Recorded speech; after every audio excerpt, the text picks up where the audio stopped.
welcome to my video.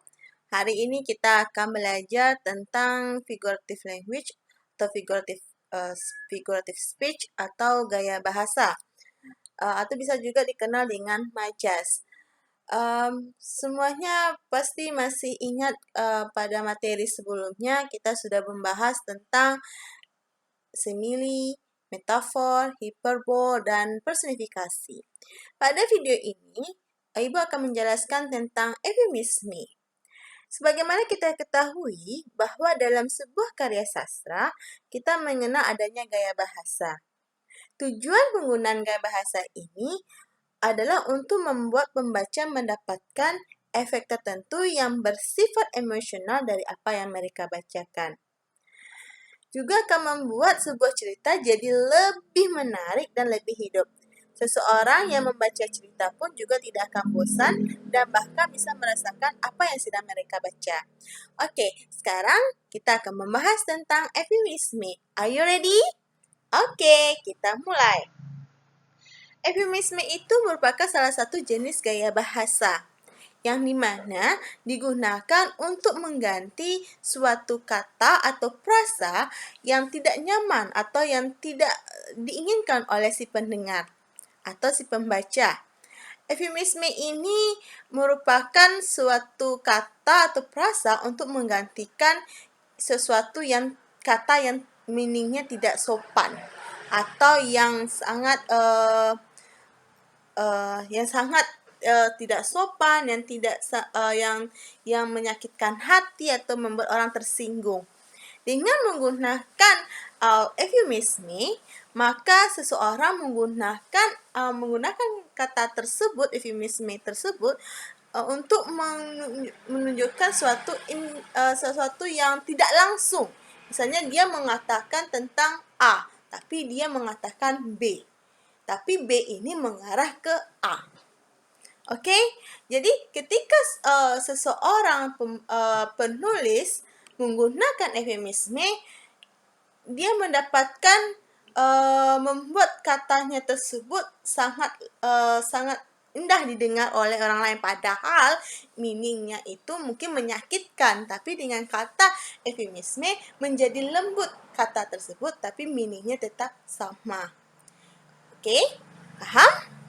Jadi bisa kita simpulkan eufemisme ini adalah salah satu cara untuk menggantikan kata yang dimana seseorang kalau mendengarnya bisa tersinggung atau merasa marah dengan kata yang sebenarnya. Jadi bisa diartikan bahwa eufemisme ini merupakan salah satu kata santun, kata sopan, di mana ketika kita mengatakan sesuatu, mengatakan tentang suatu, orang yang mendengarkan atau orang yang membaca tidak merasa tersinggung.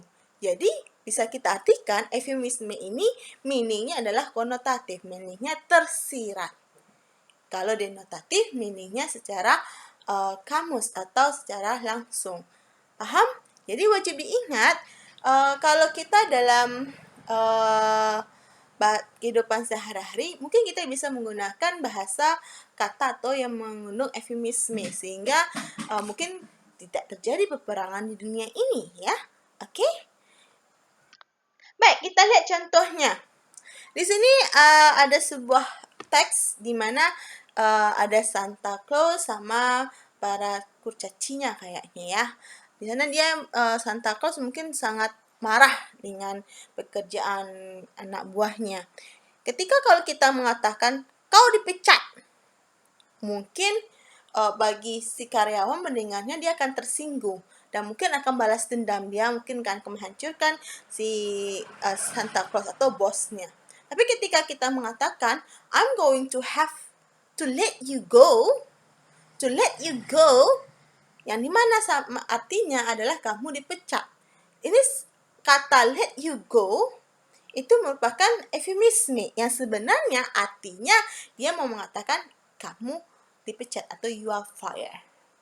Oke, begitu indahnya eufemisme, ya, sehingga orang yang mendengarnya merasa tidak dipecat, ya, tapi jangan sampai ada yang dipecat-pecat dalam kehidupan ini, ya. Baik, kita lanjut ke contoh berikutnya. Love handles. Love handles ini sebenarnya kalau kita bilang ada orang yang gendut, pendek, pesek pula, ya segala macamnya, mungkin tidak nampak tulang belulangnya. Kalau kita bilang you are fat, ya itu sangat mungkin bagi seseorang mungkin yang tebal mukanya mungkin is okay aja, tapi kalau orang yang sangat sensitif dia akan tersinggung. Tapi lebih bagus kita bilang love handles, ya, love handles. Baik, kita lanjut ke berikutnya. Ini ketika seseorang menyayangi binatang peliharaannya, di sini dia adalah goldfish, ya, ikan. Kalau kita bilang ikanku mati, itu sedikit sedikit kurang kurang sangat, kalau kita lihat itu sangat kasar ya. Tapi kalau kita bilang my goldfish pass away, pass away ini sebenarnya adalah meaningnya adalah die, mati gitu. Jadi dengan mengatakan pass away ini bisa dikategorikan bahwa kalimatnya lebih sopan dan lebih lembut daripada kita bilang dia mati. Atau ketika ada orang meninggal kita bilang dia mati, itu sangat kasar ya, karena biasanya kalau dalam bahasa Indonesia mati itu hanya untuk binatang. Tapi di sini walaupun dia binatang goldfishnya ini bisa dikatakan dia sudah dianggap oleh anak kecil ini adalah keluarganya, bisa sehingga dia mengatakan my goldfish pass away, ya. Oke. Okay? Selanjutnya adalah di sini ada dog nuisance, ya. Kalau kita lihat dog nuisance ini merupakan salah satu eufemisme yang sebenarnya artinya adalah dog poop, ya, tai anjing, ya. Tapi dengan pelembutan dog nuisance berarti bisa sehingga orang yang memiliki anjing dan ketika anjingnya pup sembarangan dia merasa tidak tersinggung atau malu, ya. Seharusnya kalau dibilang dog poop di sini mungkin bagi yang mempelihara anjing, yang suka anjing merasa kenapa dog poop ya, itu kasar sekali ya. Kalau dibilang dog nuisance itu mungkin tidak membuat yang pemilik anjingnya terasa tersinggung dengan kelakuan anjingnya, ya. Kita tahu ya kalau doggy ini dia kalau pup dia sembarangan aja, kapan dia mau pup dia mau pup saja gitu kan. Jadi pemerintah menyarankan ketika anjingnya pup seharusnya pemiliknya mengumpulkannya, masuknya ke kantong asoy, ya, lalu dibuang ke tong sampah. Jangan dibiarkan pupnya itu berserakan di jalan. Oke.